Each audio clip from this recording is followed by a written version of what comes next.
What's up, everybody? And today we are reacting to Sniper Decoys, Dummy Heads by Simple History. I've heard of this before, where people in World War I and II would take the helmet off and put it somewhere else and then go elsewhere and shoot. I've heard of this before, but I'd be intrigued to see what this is all about. But before we get started, OriginalAdventures, me and my wife is converting a US school bus and traveling the country. If you want to check that out, it's going to be a ton of fun. We've already got a bunch of vlogs up, and they're getting really good comments, and they're becoming really popular. So if you want to check that out, link down below. But for now, let's shut up, let's pop this up, and let's have a look. And by the way, it's actually a relatively short video. It's only nearly 4 minutes, so we'll kind of go over this quickly, and I'll talk about it. Sniper Decoys, Dummy Head. Okay. World War I. World War One.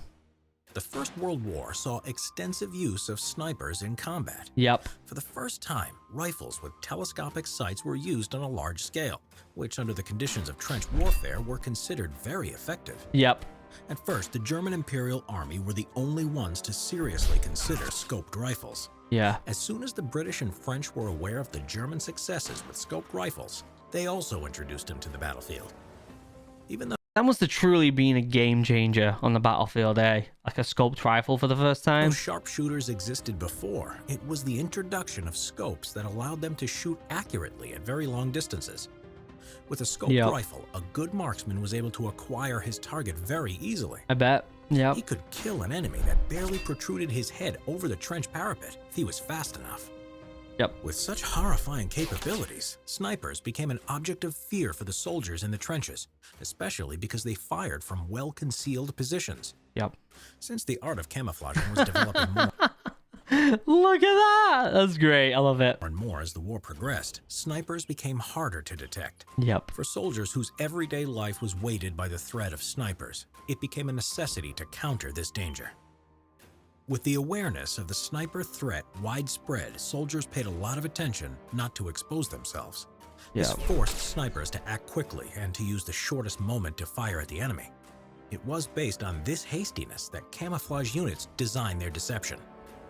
Their intention was to force the enemy sniper into making a flawed decision and to draw out his fire so his position could be located. I mean, it makes sense, doesn't it? It makes sense. If snipes are shooting rapidly as quick as they can as soon as heads are popping up, it makes sense to, one, find out where that sniper's coming from, so muzzle flash is a good idea, and two, draw them away so that you can maybe make a flank or you can get the rounds down on that specific area. And one way to do that is this. I'm pretty sure, wasn't this in like Battlefield 1 or Battlefield 5 or one of the most recent games? Pretty sure you could do this. One of the most popular decoys of the war were papier-mâché heads. Papier-mâché was a very popular material before the war and was used in making dolls and various components for amusement parks, carnivals, and expositions. It was very cheap, but to make it consisted of chopping down pieces of paper, reinforced with any kind of bounding material, whether it was glue or plain starch. Besides the fact that it was cheap, it was also very good for modeling. The job of making decoy heads out of papier-mâché was entrusted to camouflage units, who were working in their small improvised workshops on the front lines. It's kind of cool that they made these basically in mass production, but I mean, all they needed is a helmet. Just pop the helmet up a little bit. Snipers are going to be trying to hit that. They are. Sculptors working in these workshops made a huge variety of decoy heads with great precision and resemblance to real human heads. That's really cool. Special attention was given to shaping face details and coloring the face to look like real skin. That's really cool. This push for realism was necessary because they were to be observed through scopes with magnifying lenses. Yep. In order to increase the realistic look of the head, some of these were equipped with rubber surgical tubes connected to the mouth with a cigarette in it. That's amazing that they did that. That's incredible. By blowing air through the tube, an impression of a soldier smoking a cigarette was made. This increased the possibility of attracting the attention of the sniper. Papier-mâché heads were usually stuck on a long stick in order to securely lift it over the parapet. If the deception was successful and the dummy head was hit by a sniper, bullet holes were then used to locate the sniper with the help of a triangulation method. I didn't know they did it that way. That's incredible. Or another method was to slide a periscope into the head and spot the sniper that way.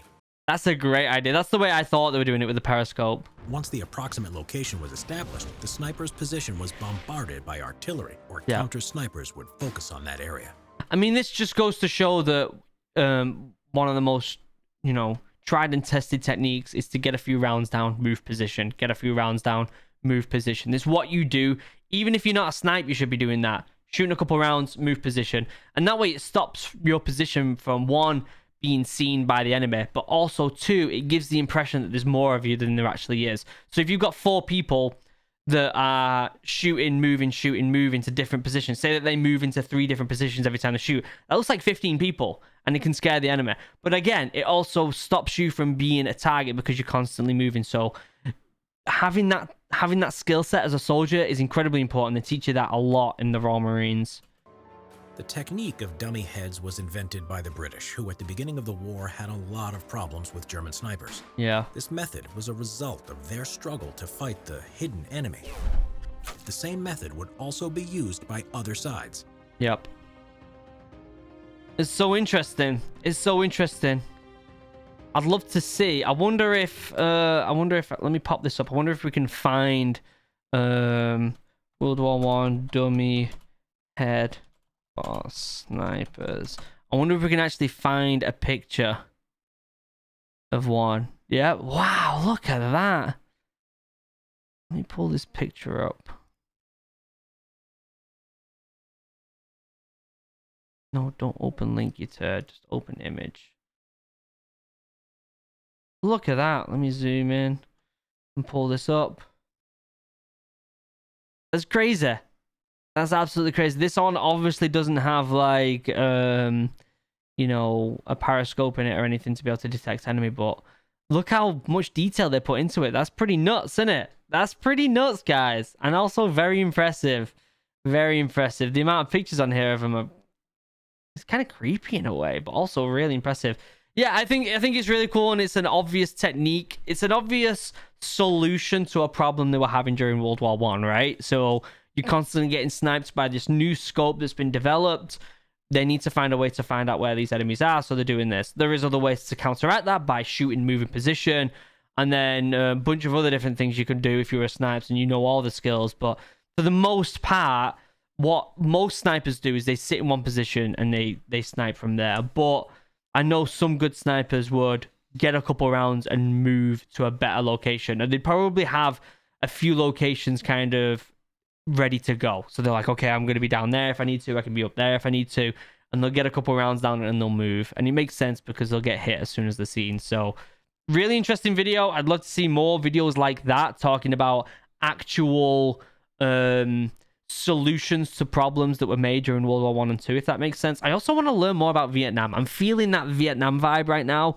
I want to learn more about that. So if you've got some good Vietnam videos, let me know in the comments down below. But for now, members, you're amazing. I love you. I couldn't do this without you. I honestly couldn't make videos every single day if it wasn't for these members right here. So thank you for supporting the channel as much as you do. I truly, truly appreciate it.